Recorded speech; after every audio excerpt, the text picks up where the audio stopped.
Consello de Contas de Galicia acaba de hacer pública una noticia de una extrema gravedad, un sobrecoste, una forma de hacer un hospital que costó por encima de lo que debía costar 470 millones de euros. No 4,7 ni 47, 470 millones de euros de sobrecoste de este hospital, de coste por encima del debido que le dieron a un fondo de inversión buitre francés. Y cada año hacen un pago de un canon.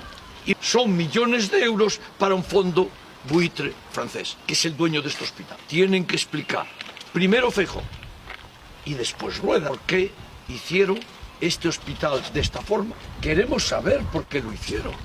¿Por qué tomaron esta decisión que 200.000 personas en una manifestación cuestionamos abiertamente?